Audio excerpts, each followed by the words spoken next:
Agriculture as an industry is one of the most dangerous occupations in our country. So just a week to highlight farm safety.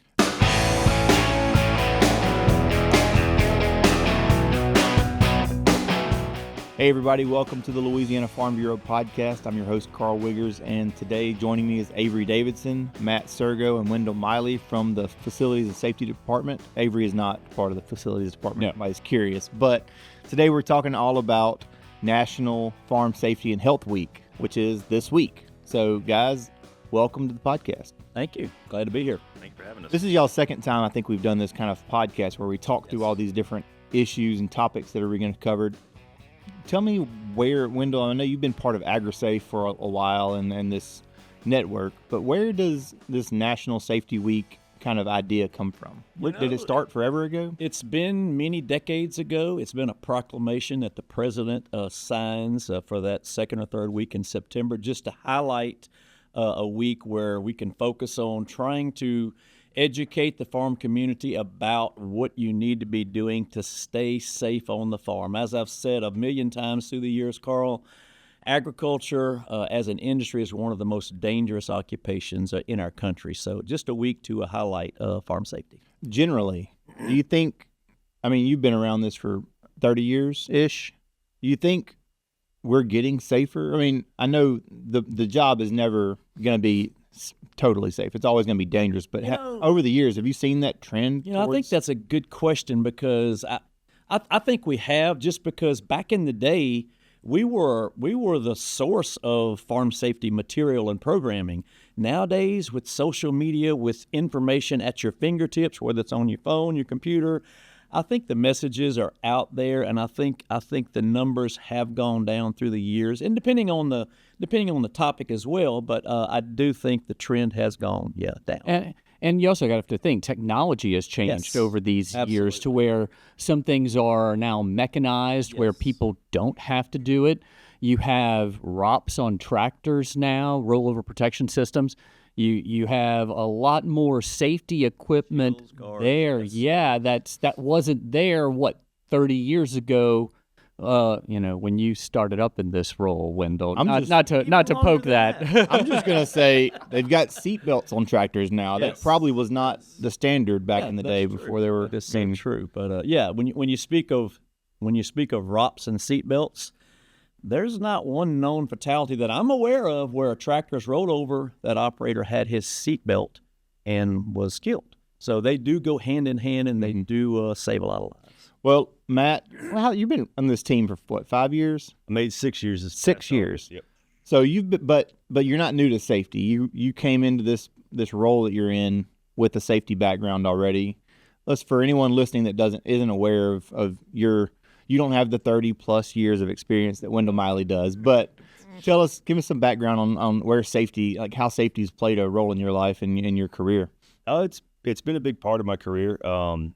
As anybody who's talked to me for more than 10 minutes knows, I have a pretty big passion for motorcycles, and been doing that Motorcycle Safety Foundation training now for 8 years, I think, and just taught one recently on the weekends. It's still a thing that I get a lot of enjoyment out of, and it keeps me fresh too whenever we go out and do these programs and talking to people. And it's nice in the sense of, when we're out educating people about roadway safety, just like today, whenever you see this stuff start to kind of click in their heads and they put things together and they're like, oh yeah, this is kind of bigger than just seeing a post on Facebook, or it really is a way to operate in your daily life to kind of make sure you're still around. So that's a perfect segue actually into what I wanted to kind of start. Today's topic is roadway safety on today, Monday.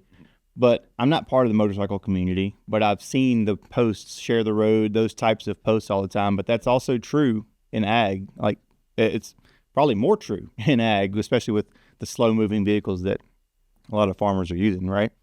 Yeah, absolutely. It happens every single year. Roadway accidents are still going to be one of the leading causes of injury and death for people who work in the agricultural sector. You've got people on the motorcycle side, you've got little tiny vehicles that people aren't looking out for. So we're always trying to make ourselves be way more seen. Well, on the flip side, we're usually moving at higher rates of speed. For people that work in agriculture, you've got very heavy equipment moving at very low speeds. So especially in rural roads, just like where I like to ride at, it's a lot of twists and turns and blind corners. And, the motoring public needs to be educated on be careful going around corners. Just because that road has been the way that you've gone through it the past 15 times, conditions change all the time.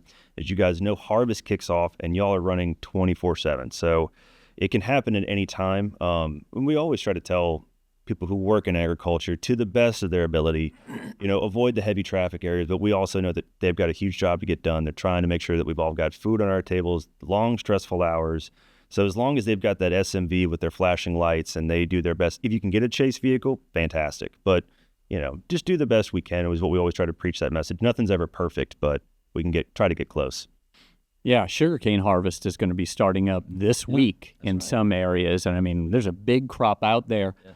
You always have these large trucks that are loaded down with cane that are on the road. I guess that now's a good time to be reminded of that roadway safety, but also be reminded of have some patience. Yes, exactly. Absolutely. We always try and at least educate both sides of that issue. The ag community doing the things that they need to be doing when they're on the roadway, to making sure they're following the rules of the road and understanding that there's going to be impatient drivers out there, but doing the things they should be doing to hopefully prevent an accident. And the flip side of that is the motoring public. It's a short window of time, although sugarcane harvest is a pretty long one. It's about 4 months for the most part, but a lot of other harvest seasons are shorter. So if the public can understand, like Matt just said, that's their livelihood. They're trying to get the crop in, so be patient, give them time to maneuver from one field to the next, wherever they may be going with that equipment, and let's all get along and just know that it's a short period of time for them to be able to get that crop in. I haven't seen it lately or heard it, but I know there's some kind of a number, and it's like for a tractor to move a few miles down the road, you may lose 5 minutes of your day. Do y'all know what that number is? If it may slow you down for a few minutes. Very short amount of You know what time. that? I don't know what have the y'all number seen that? is. I feel like I saw it somewhere. I've seen the comparison. Yeah, I can't recall the number off the top. But of my head, it's very it's minuscule in the big scheme of things. It's a lot shorter time than you'll spend either in the hospital or dealing with an accident report. Yes. Yeah. That's the way I always think about it. It's like, That's right. You know what? If I got into a wreck, that's really going to ruin my day a lot more than just kind of slowing down and saying, you know what? It's going to take me an extra 3 minutes. I might be 2 minutes late to the party. I got to give Allie Shipley a shout out. Last time we went to, I don't know where we were heading. We were heading across the basin somewhere for a shoot. And I got a little bit frustrated right around 3 Mile Lake on Highway 190, where it's walled off shoulders, and a bucket, a tractor pulling a bucket got in front of me. Like I just pulled up on it right around the time of that, and I was like, oh. And she said, remember this roadway safety that we always preach on our show or on our podcast or on social media? I was like, yeah. And we didn't time it, but we talked about that exact number. And by the time, before I knew it, the tractor was off the road, out of the way, and I was on down the road. And I was just like, that was really silly of me, but we're all guilty of being impatient and feeling that way. But I don't even remember. It was maybe 2 or 3 minutes instead of 1 minute to get across that path, that area. So anyways, it's very minuscule, but it's very important. I know we've all seen the stories of tractor accidents, or where cars have run into the back of tractors or whatnot on these major highways, and it's heartbreaking at how preventable it really is. And I guess we should probably back up and talk about what's the theme this year. The theme is don't learn safety by accidents, because it's doing those things that we should be doing to try and make sure they don't happen in the first place. But that is the theme that they're going with this year. Well, what's your thought on the word accident? I mean, is it preventable? Are all accidents preventable? What's the word on here? Preventable incident is another way to describe it. That's a debatable question. It really is. Is everything that happens out there preventable? I don't know if I have a good answer for that, but it's something that we could definitely have a longer conversation about. We could always move the needle, right, into the right direction. Correct. Let's move so Monday's theme is all about roadway safety, right, and equipment safety. Yes. Tuesday, we're looking at health and wellness. And is that more farmer health or rural health? What is that kind of that day really around? it can kind of become as encompassing as you want it to be. When we talk about health and wellness, the biggest thing is that the age of the farmer continues to go up throughout the years. It doesn't get any younger, at least the data that we've seen. So trying to keep that farmer as healthy as possible for as long as possible to keep that family farm operational. You see the prevalence now, which I've always been a big fan of, is the more and more people wearing heart rate monitors on their wrists. The Apple Watch is great, but just people can be going throughout their day and being, why is my heart rate now all of a sudden in 120, 130? It kind of forces that conversation to them to be like, I might need to go get this looked at. You've seen great advancements in telehealth. That's become a huge market. Even just on one of the things we do with member benefits with having hearing aid providing protection, you can call that number and they'll actually help you schedule a telehealth conference, because hearing loss is it's cumulative. So your exposure over the years is what does in the most of your hearing loss. And people who have hearing loss tend to become more self-isolated. They have higher risks of dementia coming in later in the years of life. So trying to do your best to keep your health forward is one of the best ways you can help yourself from preventable incidences. And hearing loss is one of the topics to be covered this week by some of the educators. The other big health issue has been the mental health issue.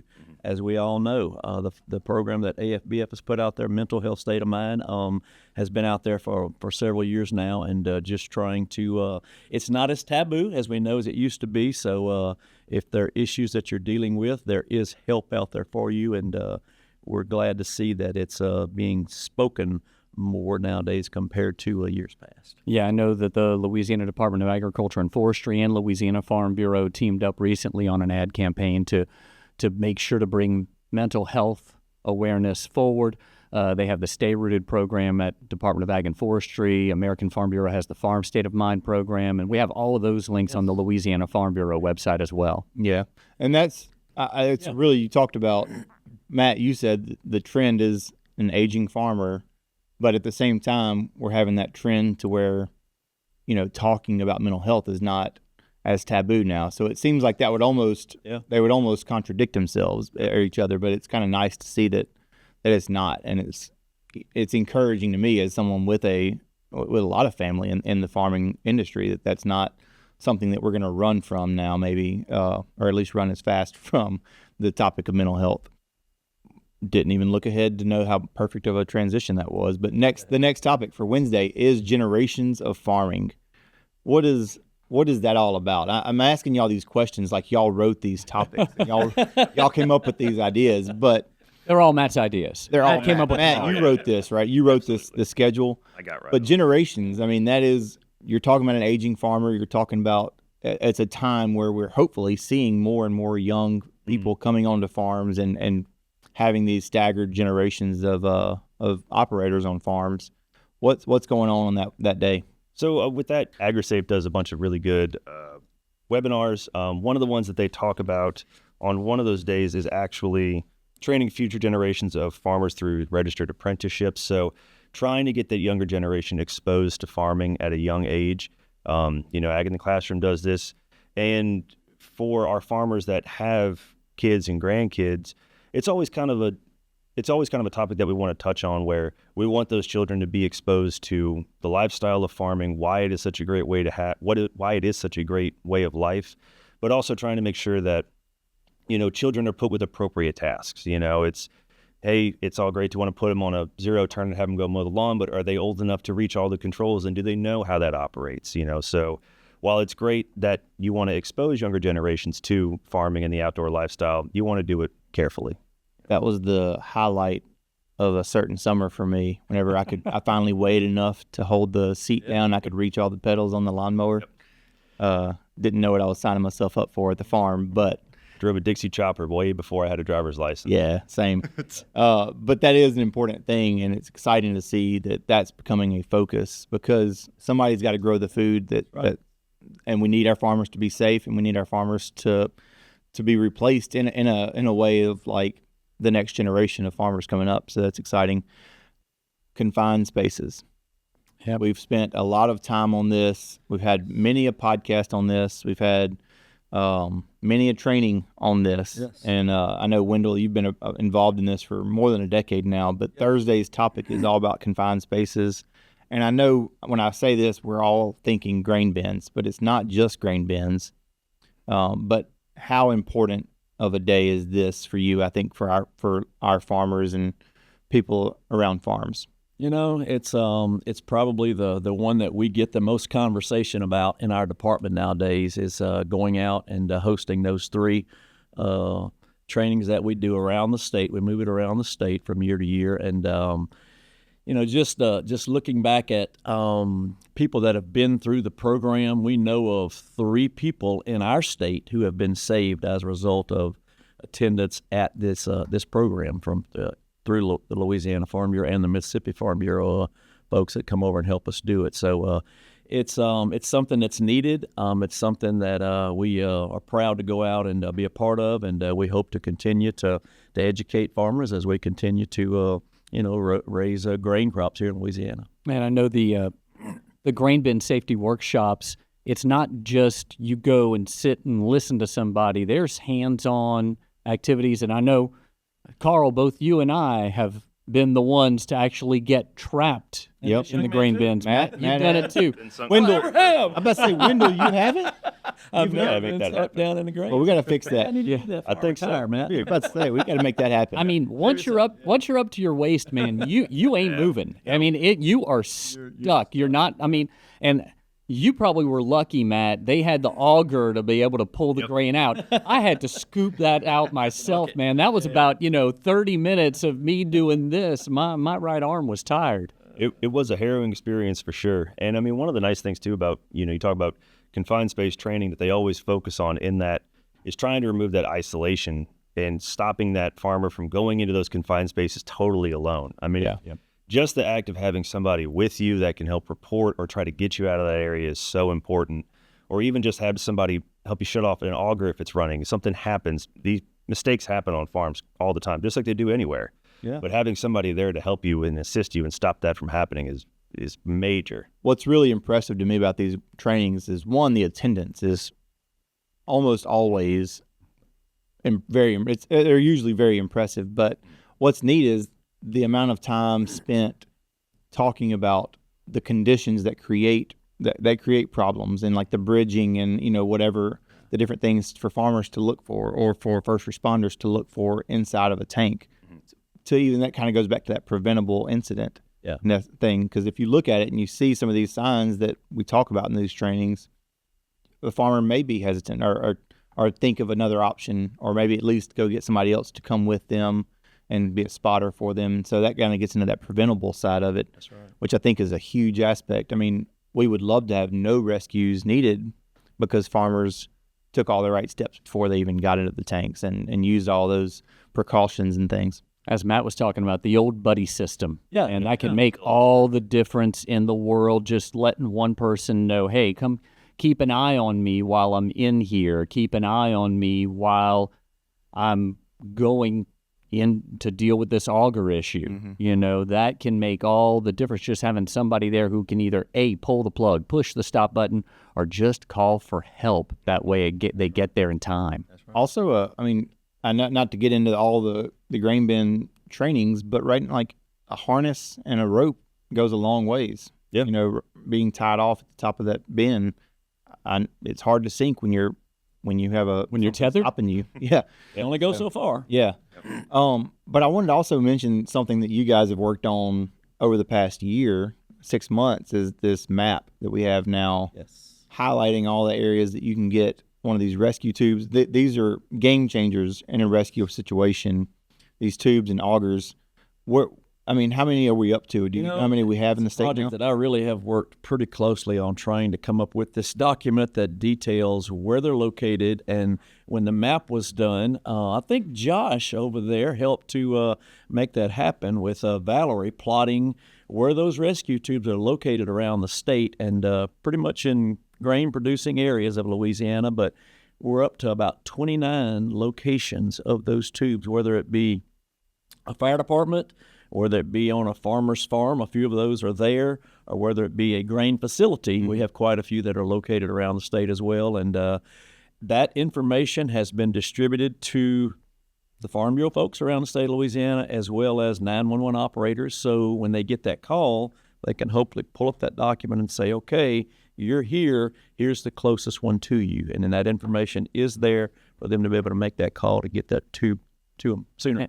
It shows that it's really a team effort in everything when it comes to safety, because you talk about putting this map together, but it's also the distribution and making sure it's in the right hands. Because if that information's there and people don't know about it, what good is it? That's right. Exactly. One thing that you get to see firsthand a lot of times with these trainings is a lot of times we work with volunteer fire departments, and you see how heavily invested they are in their own community. And you get to see ag producers and also first responders come together, and it's a really great thing when they sit down and share a meal that they actually have that sense of community around them, and just it's investing back into it. Yes. Real quick, I know we're in September. There's a storm in the Gulf right now. We're not even looking at February. Is that when do we have some scheduled? Are we going to do some more of these grain bin safety trainings? The last week in February has pretty much been the week that we provide these trainings, and we're probably going to be in Morehouse, Franklin, and Madison parishes this year for our training. So well, I'm just going to completely set up, but that's what we're looking at first. I just wanted to put everybody on notice if they're hearing this and saying, I need to learn more about this. Yes. I just put in some new tanks on my farm. I need to know this, or I'm a new volunteer firefighter. I have not gone through this training. I need to be on that. So I just wanted to put that out there. February, I know we'll talk about it again between now and then, but let's move to the Friday. Friday's topic is reporting ag injuries. What is that all around? I mean, obviously when someone gets hurt, we need to make that known and get them the care they need. But what is... Well, I think reporting from our standpoint of being able to know where we should be focusing our energies if we're having a problem in a certain area. If we don't know about a certain injury that's occurring over and over, then, we can't come up with a educational program to try and target that problem. So that's my first idea of how I would respond to that. And also, I mean, OSHA's been taking a close look at heat stress and heat issues in every industry, but also agriculture. And I know that there are some rules when it comes to reporting. If you know anyone who has H-2A and H-2B labor, they've definitely got to really get acquainted and familiar with some of the rules when it comes to reporting, because I believe with an injury you have like 24 hours to report it before you're out of compliance, and then heaven forbid there's a fatality, that's I think an 8-hour reporting to OSHA, and that's something that's I guess a little bit newer for some folks who may not have had to deal with that in the past, or people that haven't had farm labor maybe that have to comply with OSHA all of a sudden. They're like, wait, what? So we talked about it, mentioned earlier, there are going to be webinars throughout the days on each of these days on these topics. 11 different topics actually will be covered over the course of next week. Right, which is super valuable, and it's maybe for if anyone's rained out this coming week or something like that, it's a great opportunity to get on there. And I know it seems like that's not what I want to do for an hour or 2 hours this coming week, but it could save a life on your farm. It could be a game changer for you. AgriSafe.org is going to have all of these listings, and you can actually participate in any of those that you'd like to. They're all free, right? They're all free. Yeah, AgriSafe.org/NFSW, National Farm Safety Week. So that'll get you to their page, and you can sign up for anyone you'd like to participate in. Yep. If you live in a rural community, I can't recommend enough. It looks like Monday there is one, September 16th at 1 p.m., that's going to be sharing the road, agricultural equipment, and the driving public. So it's actually just that summary is a collision between agricultural equipment and passenger vehicles on a roadway often result in serious injuries or fatalities. Ag equipment is much larger and heavier than personal vehicles. So to give you a firsthand account and to show you some of the data of what you might encounter on the roadways if you're not being careful, from the motoring public all the way up to what you can expect if you're an ag producer and you have to venture out on that roadway. And to throw a statistic along with what Matt just covered, about a third of ag fatalities happen out on the highway. because of this situation right here, getting involved in accidents with the motoring public. So very, very important topic. Well, that's one that we'll make sure we highlight. That's one for me. I did a story last year in Franklin Parish. Yeah.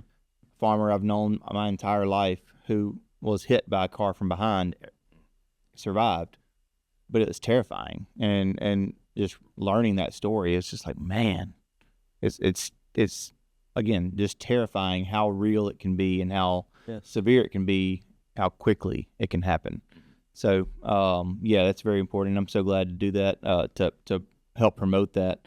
Let me throw one other thing in. I just saw a story by Dr. Bill Field out of Purdue University. He's been doing grain bin safety for like 50 plus years. And he said the new emphasis, now going forward will be really trying to make sure that farmers are doing as good a job as possible to keep that grain in good shape without it clumping up and having to get in the grain bin. So whatever the industry can do to make sure that we're not having wet beans or wet corn that causes those products to clump up, and then hopefully therefore preventing the need to get in that bin. That's a good, that goes back to that prevention stuff, yes, which is great. Absolutely. I'm sure farmers would love to have less need to get into those tanks as well. No doubt. Yeah. Well, guys, thank y'all so much for joining and talking about these issues and these topics. We'll be sure to put all the links that we've talked about in the show notes today for this episode. If you're watching this on YouTube, it'll be right below this video. You'll see all the links we've talked about.